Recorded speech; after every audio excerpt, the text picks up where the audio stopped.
Syllabus for grammar. ठीक है, अब हमें यहाँ समझना है कि ग्रामर के लिए हमें सिलेबस किस तरीके प्रिपेयर करना है। तो ग्रामर के लिए जब हम सिलेबस बेटा प्रिपेयर करते हैं तो सबसे पहले हमें ये समझना चाहिए कि इसको हम कई यूनिट में बांट लें।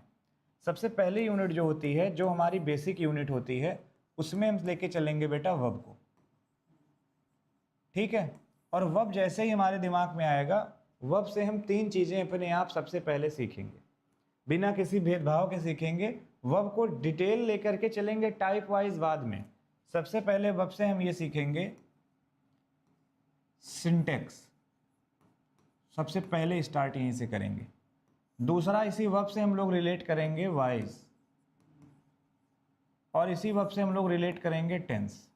पहले एग्जाम को दृष्टिकोण में ध्यान में रखते हुए इतनी चीज़ें वर्ब से हम लोग पहले स्टेप पे सीखेंगे।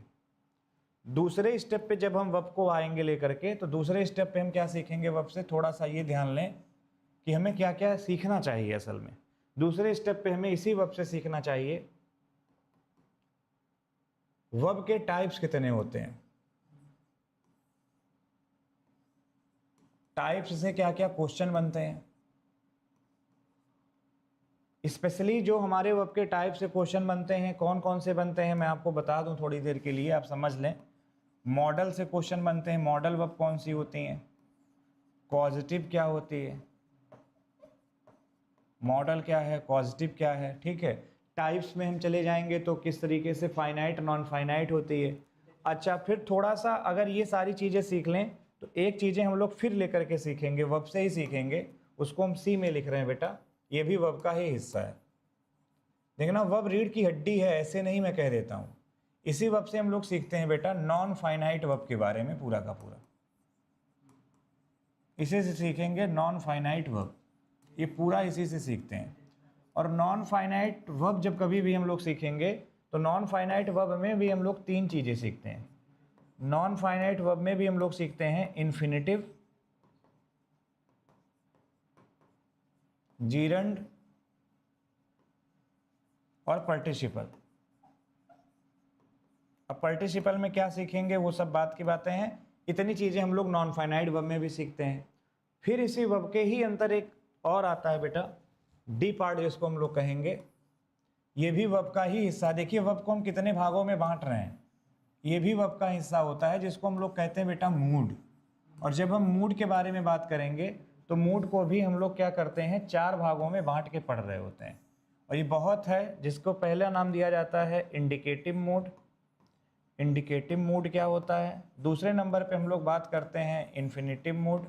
इन्फिनिटिव मूड ऑलरेडी हम लोग पढ़ चुके होते हैं, क्योंकि पीछे जो हमारी नॉन फाइनाइट वर्ब है वो इन्फिनिटिव मूड का हिस्सा होता है। एक इसी से हमारे सामने बनता है कौन सा, इम्परेटिव मूड। और एक हमारे सामने इसी से हिस्सा बन के तैयार होता है कौन सा, इम्परेटिव के अलावा एक बन के तैयार होता है जिसको कहा जाता है ऑप्टेटिव मूड, या इसी का दूसरा नाम है सबजंक्टिव मूड। तो ऑप्टेटिव कह लें या सबजंक्टिव कह लें, बात एक ही है। तो ये वर्ब के मूड वाले चैप्टर को भी हम लोग डिटेल में पढ़ रहे होते हैं। ठीक है, ये वर्ब का पूरा हमारा कौन सा चैप्टर है, ये पूरा का पूरा वर्ब का हमारा मूड का चैप्टर है। अब थोड़ा सा हम लोग आगे बढ़ेंगे तो ये वर्ब का एक जो रूट मतलब क्लियर होता जाता है तो हमें चीज़ें समझ में आने लगती हैं। अच्छा, एक वर्ब से और क्वेश्चन बनता है पेपर में, और वो एवरग्रीन क्वेश्चन है। वर्ब जो कंफ्यूज बहुत ज़्यादा करती हैं, कंफ्यूजिंग फॉर्म उनके होते हैं, वहाँ से क्वेश्चन बहुत ज़्यादा बनता है वर्ब में। वर्ब को जब हम ट्रांसिटिव इंट्रांसिटिव यूज़ करते हैं, ट्रांसिटिव वर्सेस इंट्रांसिटिव, वहाँ से जो क्वेश्चन बनते हैं बहुत ज़्यादा वर्ब में, वो चीज़ें क्या कौन सी हैं वो पढ़ना होता है। और वर्ब में होमोनिम्स वाला जो एरिया है पूरा का पूरा, होमोनिम्स का जो वर्ब से रिलेटेड है, ये चीज़ें जो हमें पढ़नी है, इतनी चीज़ें हमें वर्ब से और पढ़ लेनी होती हैं। इसको हम हालांकि ई पार्ट बोल देते हैं। तो बेटा इतना पढ़ने में हमको कम से कम 2 से 3 महीने का समय लग जाता है। और ये सारी चीज़ें हम आपको पढ़ाएंगे, डिटेल में पढ़ाएंगे, अगर आप लोग सपोर्ट करेंगे और अच्छी तरीके से पढ़ेंगे तो। अब इतनी चीज़ें पढ़ने के बाद तब हम अगले आयाम की तरफ जंप करते हैं ग्रामर के दूसरी बॉडी में, और ग्रामर की दूसरी बॉडी में हम किसके बारे में बात करते हैं? अब वर्ब के बारे में बात नहीं करते हैं, अब हम कुछ चैप्टर्स के बारे में बात करते हैं, नाउन के बारे में बात करते हैं, प्रोनाउन के बारे में बात करते हैं, एडजेक्टिव्स के बारे में बात करते हैं, एडवर्ब्स के बारे में बात करते हैं, ठीक है, कंजंक्शंस के बारे में डिटेल में भी यहाँ पर बात करते हैं, और प्रीपोजिशन के बारे में बात करते हैं। और प्रीपोजिशंस के बारे में बात करने के बाद फिर हम लोग डिटर्मिनर्स के बारे में बात करते हैं। अच्छा, डिटर्मिनर्स के बारे में ही जब हम लोग बात करते हैं तो इसी के भीतर ए एन का जो यूज आता है वो भी आ जाता है, जिसको हम लोग आर्टिकल कहते हैं, जिसको हम लोग आर्टिकल कहते हैं वो इसी के भीतर आ जाता है। इसी के भीतर जो सम सच ये सारे के सारे यूज बढ़े हुए हैं सब इसी के भीतर आ जाते हैं, डिटर्मिनर के भीतर ही सारी चीज़ें आ जाती हैं। अच्छा, डिटर्मिनर्स के अलावा और क्या हम लोग पढ़ते हैं? फिर हम लोग इसी में पढ़ते हैं क्वेश्चन टैग। क्वेश्चन टैग हम लोग इसी में पढ़ते हैं।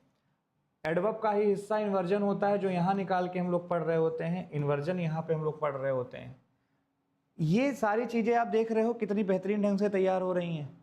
ये सारी चीज़ें हमारे दिमाग में बस जाती हैं। फिर बारी आती है जब सब कुछ हम सीख चुके होते हैं तब हम नरेशन पढ़ रहे होते हैं। नरेशन स्टार्टिंग में पढ़ने वाली चीज़ नहीं होती है, बाद में पढ़ा जाता है नरेशन को, फिर हम नरेशन को पढ़ रहे होते हैं। और जब हमें नरेशन भी आ चुका होता है तब हम ट्रांसफॉर्मेशन की तरफ मूव कर रहे होते हैं, तब हम ट्रांसफॉर्मेशन को पढ़ रहे होते हैं। तो ये पूरा का पूरा हमारा प्रिसाइज सिलेबस रहने वाला है जो हम लोग डिस्कस करते हैं पेपर में। और अगर इस तरीके से बच्चा तैयारी कर ले तो हमें नहीं लगता कि उसका कभी सिलेक्शन रुकेगा। लेकिन दिक्कत ये है कि आज का बच्चा तैयारी ही नहीं करना चाहता, बाकी वो सब कुछ करना चाहता है। तो तैयारी करिए, अच्छी तरीके से तैयारी करिए। मैं इसी वे में, इसी फ्लो में आपको पढ़ाऊँगा। देखिए, ये सारी चीज़ें में समय लगेगा, और ये जो पूरी ग्रामर की सीरीज है इसमें लगभग जो समय लगेगा, लगभग कम से कम अगर हम बात कर लें तो कम से कम जो समय लगेगा वो मान के चलिए, अब से फाउंडेशन लगभग 1 महीने में गई, फाउंडेशन को छोड़ के अगर इनके बारे में केवल हम मूवली बात कर लें तो मिनिमम ये मान के चलिए कि समय लगेगा 6 महीने का। और इस 6 महीने के बाद तब आप ये कह पाओगे कि हाँ भाई ग्रामर में मज़ा आ गया। सबसे पहली बात, ये सारी चीज़ें जितनी मैं बता रहा हूँ ये सारी चीज़ें लाइव होंगी रात 9 बजे से 10 बजे तक। उस क्लास की शर्त क्या होगी वो भी मैं आपको बता दूँ। क्लास में मैं किसी का भी कमेंट नहीं पढ़ूंगा, कौन जुड़ता है कौन नहीं जुड़ता है मैं उसकी तरफ नहीं देखूंगा, ठीक है। और ना ही किसी से ये कहना है कि बच्चे क्लास में आ जाओ, जिसको आना है वो आएगा, नहीं आना है भाड़ में जाए, कोई परवाह नहीं है। नहीं जिसको पढ़ना है उसको ज़बरदस्ती आप पढ़ के राजा बाबू थोड़े ना बना दोगे भाई। तो ये सारी चीज़ें हैं जिसका सिलेबस। अच्छा, वोकैब का फाउंडेशन मैं चला रहा हूँ और वो चलता रहेगा। आज ही एक बच्चे का CDS क्वालिफाई हुआ है, मैसेज आया था। कब का इंग्लिश पढ़ाया था उसने कहा जो आपने पढ़ाई थी सच में बहुत ज़्यादा हेल्प मिला। अब वो सारी चीज़ें मोटिवेट करती हैं कि हाँ देखो बच्चे कितने अच्छे हैं। तो आप लोग भी पढ़िए इसी तरीके से, ठीक है।